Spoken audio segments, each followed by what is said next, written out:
네, 안녕하십니까. 오늘도 욕심보다는 열심. 내가 살아있는 매 순간마다 정말 한번 열심히 살아보자 라고 하는 TV 뻥튀기 김용석입니다. 잘 지내셨습니까? 오늘은 2022년 6월 27일 월요일입니다. 오늘부터 장마가 시작된 것처럼 비가 계속 오락가락하고 있는데 시간도 남고 그래서 영상 하나 준비했습니다. 그나저나 21세기는 뭐니 해도 가장 중요한 건 경제가 세상을 다스리는 시대가 됐다는 것이죠. 물론 사람이 사는데 돈이 전부냐 하는 분들이 제 주변에는 아직도 대다수이지만요. 평생을 근면하고 검소하고 열심히 일해왔지만 자본주의에 대한 근간을 이해하지 못한 어리석음을 이제라도 깨닫게 돼서 너무 고맙게 여기고 있습니다. IMF로 뻥튀기 장사를 하면서 많은 분들에게 뻥튀기 장사하는 방법을 전 세계 사람들에게 알려주었던 것처럼 돈을 직접 크게 튀기는 방법도 꼭 정답으로 정리하는 것이 거의 이제 완성이 되는 단계에서 더욱 이렇게 성취감을 갖게 됐습니다. 이제는 애써서 벌은 돈을 나와 내 자식과 이웃에게 알려주고 싶어서 돈 공부하는 게 세상에서 가장 재미있는 재미로 여겨지고 있습니다. 꼭 돈이 된다고 하는 신념으로 여기까지의 돈 공부를 핵심으로 공개합니다. 옛부터 동물과 사람은 힘과 지혜가 있어야 험난한 세상에서 살아남고 온갖 근심과 걱정과 염려에서 자유로울 수 있는 것이었고요. 현대사회의 국가이거나 개인에게 이르기까지 힘은 결국 즉 돈, 경제, 능력으로 평가되는 시대가 되었습니다. 돈을 소유한다는 것은 결국 근로소득과 자본소득으로 나뉘어지는데 자본주의에 대한 근간은 돈이 돈을 벌어들이는 종잣돈에서 비롯된다고 합니다. 종잣돈을 모아서 자본소득을 만들어야 하는데 월세나 전세, 내 집 마련해 나가는 과정이지만 내 집이라는 문턱이 너무 높아서 최소한 몇 억은 있어야 되는 게 문제이기도 합니다. 자본주의가 생긴 이래 월급보다는 물가는 더욱 올라가게 되어져 있고요. 아끼고 모아서 은행 저축을 한다는 건 결국 근로자들에게 푼돈을 모아서 장사나 기업을 하는 사람들에게 더 많은 이자를 받아서 작은 이자를 보태주는 것이 은행 이자에 대한 시스템입니다.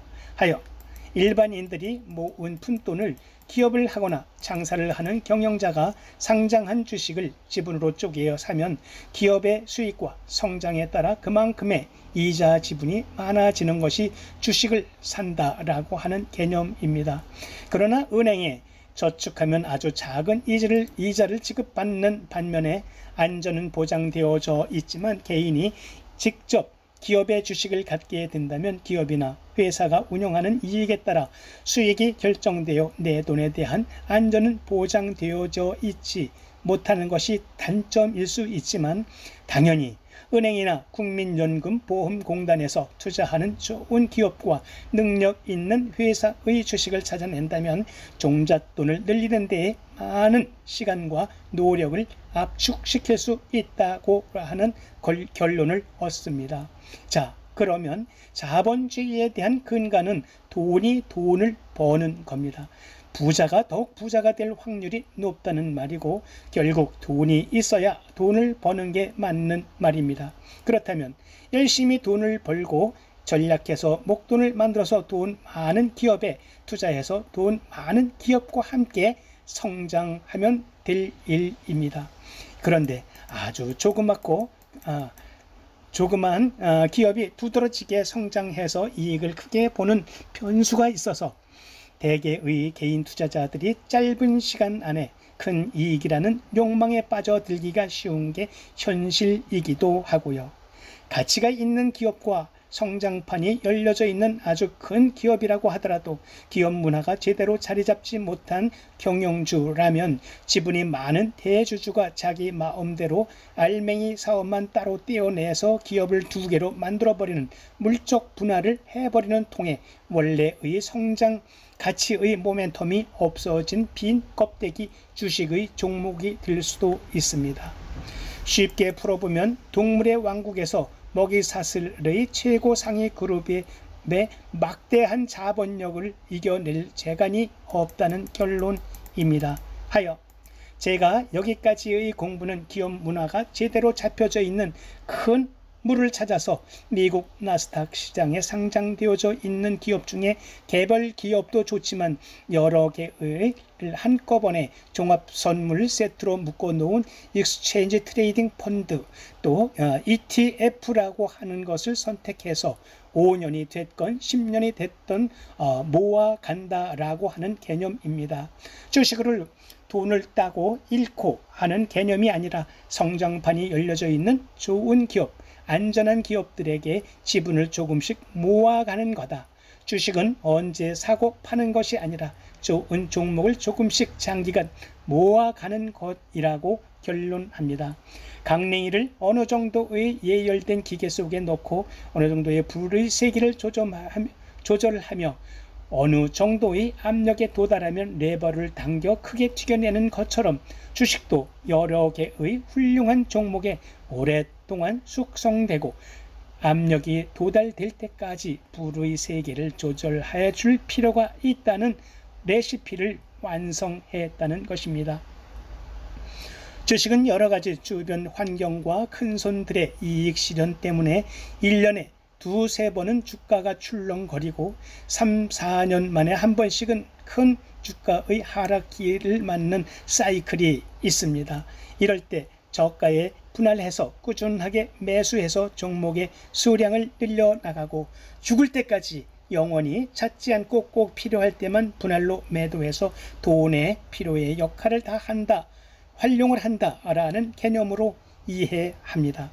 올 들어서 7개월씩이나 긴 하락과 조정을 받고 있는데 어제와 그제는 오랜만에 나스닥 지수가 반등하는 모습을 보여주었습니다.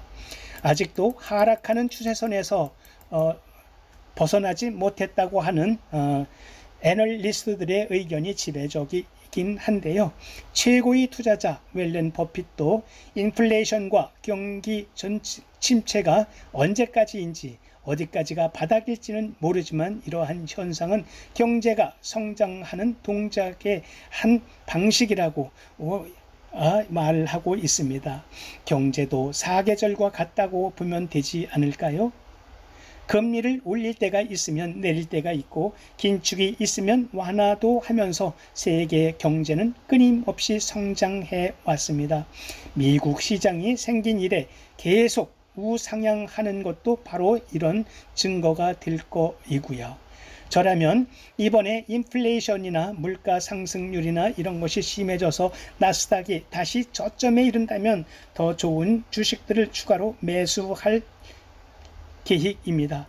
빅테크, 좋은 큰 주식들의 종목들은 대부분 외부 요인에 의해서 어쩔 수 없이 하락하는 것이었지 기업의 가치가 하락한 것은 아니니까 말입니다. 자, 오늘은 준비한 저의 자료는 여기까지입니다. 저는 10년 후라면 내 나이가 10년 후라면 80에 가까운 나이가 됩니다. 여러분들이 부럽습니다. 이제라도 터득하는 돈 공부가 조금 제 자신이 부끄럽기는 하지만 지금이라도 이런 재능을 나눌 수 있다는 것이 너무 행복합니다. 우리 함께 지금이라도 돈 공부를 함께 바르게 이해하고 모아가면서 돈으로부터의 자유도 함께 누려보는 것은 어떻겠습니까? 오늘도 이렇게 긴 영상을 끝까지 들어주시고 함께 해주셔서 너무 고맙습니다.